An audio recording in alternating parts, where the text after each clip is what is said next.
Channel पर मैं हूं आपके साथ शिप्रा सैनी।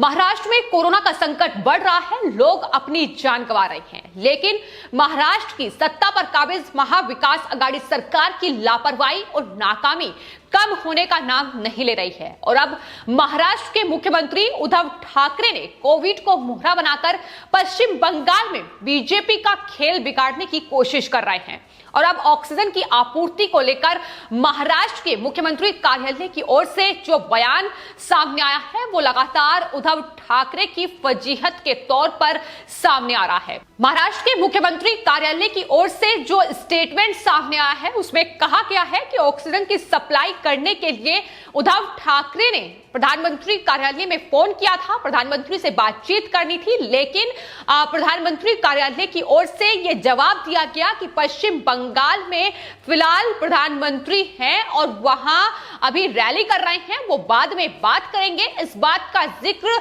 उद्धव ठाकरे के कार्यालय की ओर से किया गया है, जिसके बाद अब कहीं ना कहीं उद्धव ठाकरे और महाराष्ट्र सरकार की फजीयत हो रही है, क्योंकि इसके विपरीत सच्चाई यह है कि पहले ही सेंट्रल गवर्नमेंट की ओर से महाराष्ट्र की मांग को मांगते हुए रेलवे को ग्रीन सिग्नल सेंट्रल गवर्नमेंट की ओर से दिया गया है।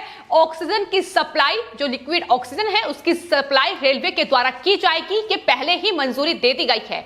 सिर्फ इतना ही नहीं, आपको बता दें शुक्रवार को प्रधानमंत्री नरेंद्र मोदी की ओर से एक रिव्यू मीटिंग भी की गई है, जिसमें न सिर्फ कोवैक्सीन का जो उत्पादन है उसे दोगुना करने की बात कही गई है, बल्कि इसके अलावा इंजेक्शन, जिसको लेकर लगातार सवाल उठ रहे हैं, और उसके अलावा ऑक्सीजन की आपूर्ति देश के उन तमाम राज्यों में दोगुनी होनी चाहिए जहां कोरोना संक्रमण का यह खतरा ज्यादा बढ़ रहा है।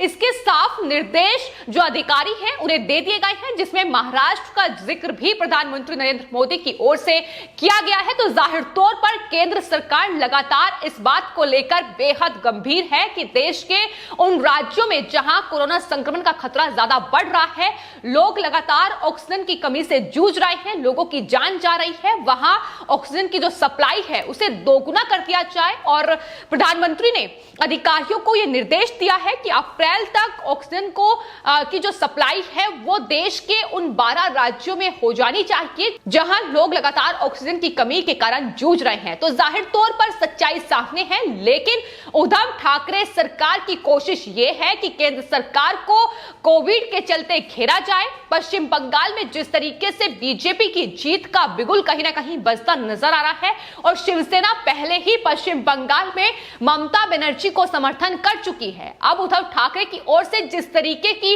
लगातार ये स्टेटमेंट सामने आ रहे हैं वो जाहिर तौर पर ये बता रहे हैं कि पश्चिम बंगाल में बीजेपी को रोकने की कोशिश अब इस कोविड की आड़ में शिवसेना कहीं ना कहीं कर रही है, और शिवसेना का साथ महाविकास आघाड़ी सरकार के नेता बखूबी देते नजर आ रहे हैं, जिसको लेकर हाल ही में एनसीपी नेता नवाब मलिक का एक बयान सामने आया था, जिसमें उन्होंने कहा था कि जब महाराष्ट्र सरकार ने रेमडेसिविर इंजेक्शन के लिए 16 निर्यात कंपनियों से बातचीत की, उनसे पूछा, तो उन्हें बताया गया कि दरअसल केंद्र सरकार ने उन्हें महाराष्ट्र में दवा की आपूर्ति नहीं करने के लिए कहा गया है। तो ये तमाम ऐसे बेहद चौंकाने वाले आरोप कहीं ना कहीं केंद्र सरकार पर लगाए जा रहे हैं इस वक्त, और इनका समर्थन शिवसेना की जो नेता है प्रियंका चतुर्वेदी से लेकर संजय राउत करते नजर आ रहे हैं। प्रियंका चतुर्वेदी पहले भी वैक्सीन की आपूर्ति को लेकर केंद्र सरकार को घेर चुकी है, लेकिन केंद्र सरकार का यह कहना है कि वैक्सीन की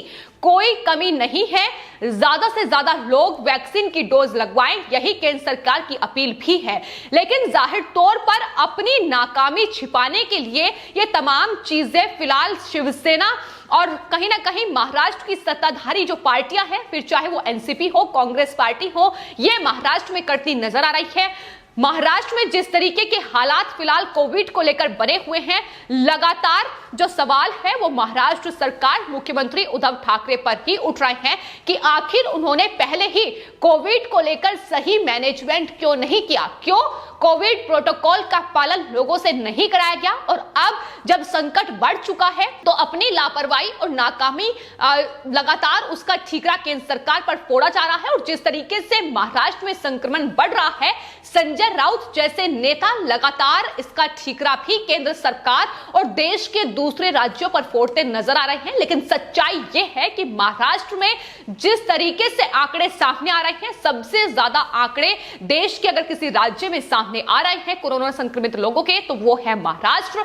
और कहीं ना कहीं देश में जिस तरीके से कोरोना का खतरा बढ़ रहा है उसका जिम्मेदार भी महाराष्ट्र ही है। फिर चाहे भले ही अपनी लापरवाही को छिपाने के लिए उद्धव ठाकरे हो या फिर एनसीपी नेता नवाब मलिक हो या फिर कांग्रेस पार्टी के कोई दूसरे नेता हो, ठीकरा केंद्र सरकार पर फोड़ लें। लेकिन केंद्र सरकार की ओर से प्रधानमंत्री नरेंद्र मोदी लगातार बैठकें अधिकारियों के साथ कर रहे हैं। तमाम देश के राज्यों के मुख्यमंत्रियों के साथ भी उनकी बैठकें जारी हैं, ताकि किस तरीके से हम इस कोरोना संक्रमण के खतरे पर लगाम लगा सके, इसको लेकर कोशिशें पूरी तेज हैं। लेकिन राजनीति महाराष्ट्र की ओर से चरम सीमा पर है। ऑक्सीजन की आपूर्ति को लेकर जिस तरीके से महाराष्ट्र में फिलहाल राजनीति हो रही है वो बेहद दुर्भाग्यपूर्ण इसलिए है क्योंकि अगर बात उत्तर प्रदेश की जाए तो उत्तर प्रदेश में जो मुख्यमंत्री हैं योगी आदित्यनाथ, वो पहले ही कोरोना पॉजिटिव हैं। लेकिन जिस तरीके से वो एक्टिव है वो जाहिर तौर पर बता रहा है कि कोरोना का ये खतरा बेहद चुनौतीपूर्ण है हर एक राज्य के लिए, हर एक राज्य की सरकार के लिए। और जिस तरीके से योगी आदित्यनाथ काम कर रहे हैं, उन्होंने अपनी जो टीम 11 है उसे तो निर्देश दिए ही हैं, लेकिन साथ ही आपको बता दें ऑक्सीजन की कमी हर एक राज्य में है। लेकिन इसको लेकर योगी आदित्यनाथ ने एक बड़ा फैसला किया है। 10 नए ऑक्सीजन प्लांट अब उत्तर प्रदेश में उनका निर्माण किया जाएगा। यानी ये कदम है जो उत्तर प्रदेश की गवर्नमेंट के द्वारा उठाए गए हैं। उद्धव ठाकरे को कहीं ना कहीं इनसे सीख लेनी चाहिए, क्योंकि उद्धव ठाकरे खुद कोई भी कहीं ना कहीं कदम नहीं उठाते नजर आ रहे हैं। और सारा जो ठीकरा है महाराष्ट्र में जिस तरीके से कोरोना संक्रमण का खतरा बढ़ रहा है वो केंद्र सरकार पर फोड़ रहे हैं। लेकिन आपको बता दें केंद्र सरकार ने महाराष्ट्र को लेकर एक बड़ा फैसला पहले ही कर लिया है।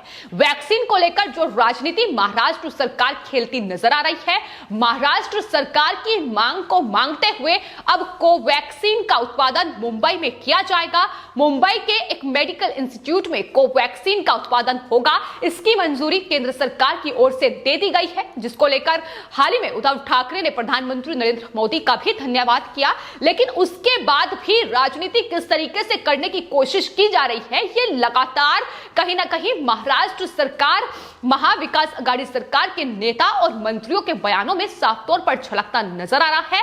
और इनका साथ देते नजर आ रहे हैं वो लिबरल पत्रकार जो लगातार देश में झूठ और अफवाह फैलाने की कोशिश में जुटे रहते हैं।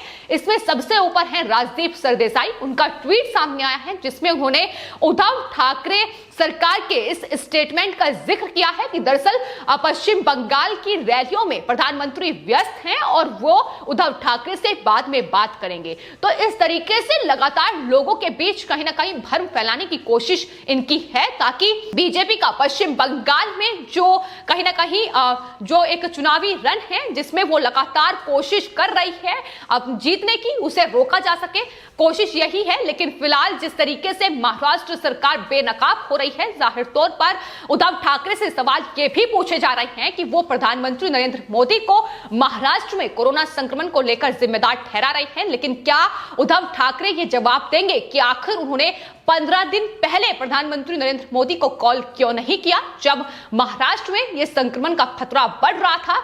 अभी क्यों इस तरीके से प्रधानमंत्री की रैलियों को कहीं ना कहीं निशाना उनको बनाया जा रहा है? तो यह सवाल लगातार महाराष्ट्र की जनता ही उठाती नजर आ रही है। तो फिलहाल ऑक्सीजन की आपूर्ति को लेकर जो खेल खेलने की कोशिश महाराष्ट्र में उद्धव ठाकरे सरकार कर रही है, बतौर मुख्यमंत्री उद्धव ठाकरे कर रहे हैं। आपको बता दें देश के उद्योगपति जिन पर उद्धव ठाकरे लगातार निशाना साधते नजर आए, मुकेश अंबानी, उन्होंने भी गुजरात में अपनी जो रिफाइनरी है उसके जरिए ऑक्सीजन की आपूर्ति महाराष्ट्र को की है और जाहिर तौर पर फ्री में ऑक्सीजन की ये आपूर्ति की गई है। तो किस तरीके से जो देश के उद्योगपति हैं वो अब महाराष्ट्र सरकार के काम आ रही हैं, ये उद्धव ठाकरे को जरूर सोचना चाहिए। अपनी विफलताओं पर जरूर गौर करने की जरूरत है, क्योंकि महाराष्ट्र में कोविड संक्रमण का जो खतरा है लगातार बढ़ रहा है और अपने आप पर कुछ जिम्मेदारी लेने के बजाय उद्धव ठाकरे जिस तरीके से केंद्र पर सारा ठीकरा फोड़ रहे हैं, जाहिर तौर पर